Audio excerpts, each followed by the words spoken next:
Hey everybody, today we're going to talk about self-esteem. Self-esteem is one of those 8 characteristics we need to have good mental and emotional health. And in particular, we need to have a positive self-esteem. If we put a definition to this is how much we value, respect, and feel confident about ourselves, or one's belief about their own self-worth. Or another way of saying this is how much you like yourself, how much you value yourself, and how you feel about your abilities and limitations. When somebody has a negative self-esteem, a person believes they are not worthy and does not deserve respect.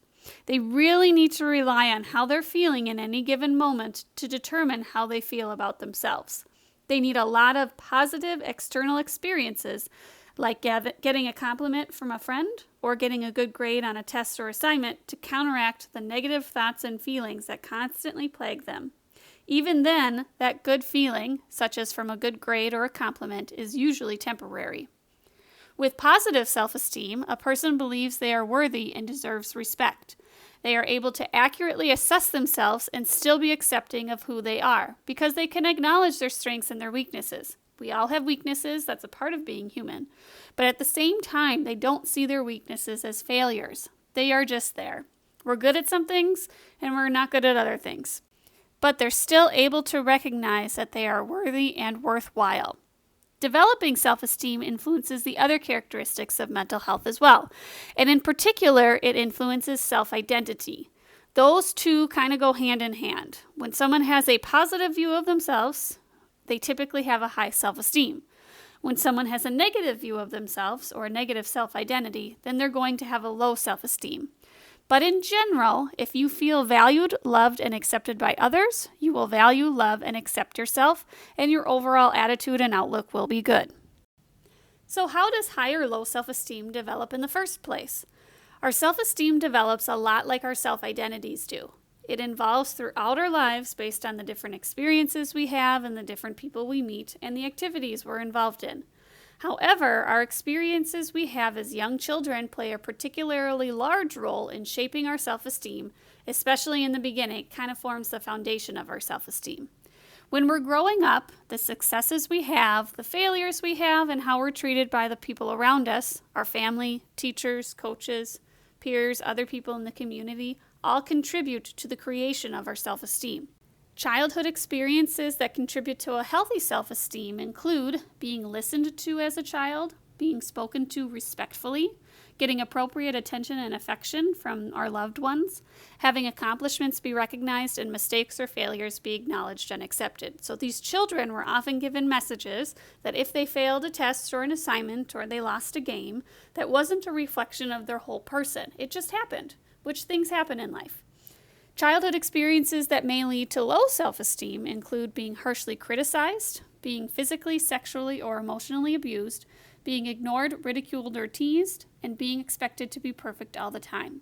So contrary to children with a healthy self-esteem, people with low self-esteem were often given messages from parents, teachers, peers, and others that failed experiences, like losing that game or getting a poor grade, were failures of their whole self. Which is not true. We fail at things. That's when we learn the most, actually. And it's okay to fail at things, but it's not a reflection of who we are. It's just something that happened.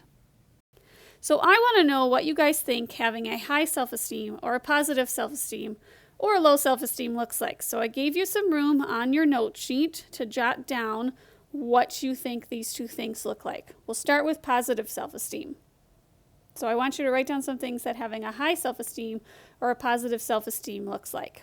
Once you jot down a few things for positive self-esteem, switch to low self-esteem and jot down like 3 or 4 things. I made my own list for high and low self-esteem and what those each look like. So for high self-esteem, I wrote likes oneself, uses positive self-talk, doesn't compare their self to others. They listen well, they're accepting of others and feel valuable. They accept challenges and sees those as a positive thing. They have a positive self-image or a positive view of themselves. They allow themselves to shine, have a strong moral compass. They accept responsibility for their actions, cares about their physical health, and avoids self-destructive behaviors. For low self-esteem, I wrote has a lack of confidence, is pessimistic, so sees the glass half empty instead of half full, They blame others in particular for their actions. They lack boundaries and can't communicate the boundaries that they do have. They use a lot of negative self-talk, engage in destructive behaviors. They put others down, socially withdraws, and experiences physical symptoms. Now, obviously, we don't always, at every moment of the day, always feel great about ourselves. But people who have a chronically low self-esteem or low self-esteem over a long period of time tend to have and suffer from some consequences of that low self-esteem. So having a chronically low self-esteem can create more anxiety, stress, loneliness, and an increased likelihood of developing depression. It can cause problems with friendships and romantic relationships. It can seriously impair academic and job performance and lead to an increased vulnerability to drug and alcohol abuse. Worst of all, these negative consequences themselves reinforce the negative self-image and can take a person into a downward spiral of lower and lower self-esteem and increasingly unproductive or even actively self-destructive behavior. On the flip side, there are a lot of benefits to having a high self-esteem. A person who has a high self-esteem is more likely to practice positive lifestyle factors. They are more likely to take responsibility for their health by keeping their body, mind, and relationships in top condition.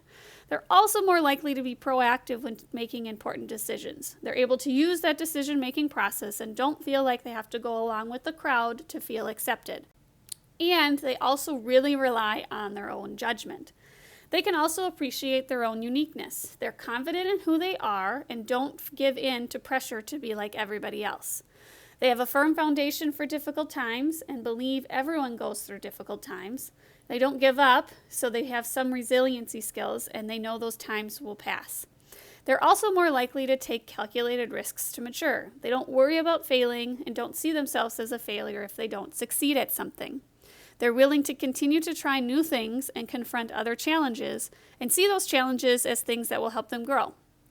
Lastly, people with high self-esteem expect others to treat them with respect. They believe their own actions are worthy, so they have self-respect or a high regard for oneself because they know they behave in responsible ways. And when we put that out into the world, other people tend to see that and then they treat us with respect as well. So that begs the question, if somebody is dealing with a chronically low self-esteem, how can they increase that? Because it is within our control to increase our own self-esteem. So this woman is going to tell you how to build self-esteem. And I just want to give you a trigger warning. She does mention in the first 30 seconds of the video that she did deal with an eating disorder, but she doesn't go into detail. She just kind of mentions it.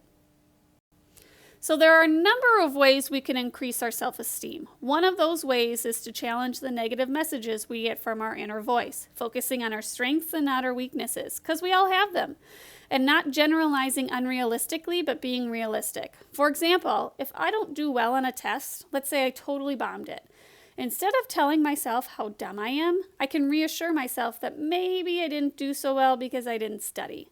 So I'm being honest about that, and if I just studied a little bit harder, I would get a better grade. Or maybe it's a new teacher, and sometimes we need to learn how teachers write their tests because they do write them differently.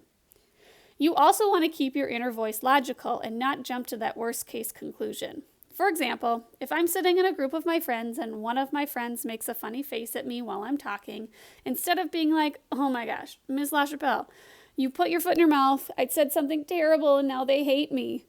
Maybe they just farted. Okay, I don't know. I can't read their mind, so try not to jump to that worst case conclusion. It's also important to be objective. For example, let's say I ask someone out on a date and they turn me down. I could be like, oh my gosh, I'm so embarrassed. Somebody rejected me. I'm totally humiliated. And then jump to that worst case scenario from there and be like, no one likes me. No one cares for me. I'm never going to find a partner. I'm always going to be alone. But instead, I want to be objective. So I could say instead, ouch, well, that hurt. Nobody likes to be rejected. Nobody likes that feeling, but it doesn't mean that just because this person rejected me, that somebody else or everyone else is going to reject me. I know I'm a kind person and I'm confident in who I am, and in time I will find someone who is as interested in me as I am in them. So don't jump to that worst case scenario. It's also important to practice self-compassion. So you want to treat yourself with the same empathy you would treat someone else with. Rather than evaluating ourselves and being critical of ourselves in tough times, acknowledge that things are difficult. Say to yourself, this is really hard, and recognize you are only human and do make mistakes. Accepting our humanness can make us feel more connected to other people rather than like we are going through something all alone or are the only person who has ever experienced this. Recognizing that our mistakes are an inevitable part of being human can help us be more compassionate with ourselves and other people. But you also want to be mindful of your emotions. If you're upset about something, it's okay to feel upset. But what you don't want to do is be swept up or consumed by it. So you can be upset for a while, but you don't want to stay there forever. Mindfulness, as I mentioned previously, is a great tool to use to help us regulate our emotions and help us get out of or not be swept up by that emotion. And remember, emotions come and go for the most part and eventually pass. The last way to increase self-esteem is by having a set of belief statements, and we have complete power over these statements. Negative belief statements like I am worthless or I will fail no matter how hard I try can be changed. We have the power to change them. One way to make these belief statements is through practicing self-affirmations, because you are what you think you are. Self-affirmations are positive words or phrases that you tell yourself to change negative ideas you have believed about yourself in the past. Through practicing self-affirmations, you can feel better about yourself, free yourself from old baggage you have been carrying, take responsibility for your physical and emotional health, take responsibility for the choices you make, give yourself permission to grow, to change, to take risks, and to take action and to create a better life for yourself, and achieve the goals that you have visualized, imagined, and believed to come true. They also help you have a successful and happy and fulfilled life. And they always start with I am. I am honest, I am strong, I am reliable, I am disciplined, I am resilient, I am smart, I am worthy, I am confident, I am joyful, I am hopeful, I am loved. And if you can look yourself in the mirror and look yourself in the eye and say these things to yourself, man, that is so powerful. Just like this little girl. I don't know about you, but this little girl is going to have a really good day. What a great way to start the day, telling yourself how awesome you are. You know, I never used to buy into this stuff. I used to think it was kind of dumb, and I used to talk to myself really negatively. I got into the habit of doing that. I started changing that around and using these positive self-affirmations a while ago, and it really does work. The more often you can tell yourself these positive things, the more often you are going to believe them. And then you become that person. So that is what we're going to do now. In the Mental Health Class Activities folder, I have a journal called Self-Esteem and Positive Affirmations that I need you to complete. There are 4 questions I am going to ask you, 3 on the front and 1 on the back. So make sure you scroll to page 2 or flip over your paper copy. And make sure you're answering each of these questions in at least a paragraph.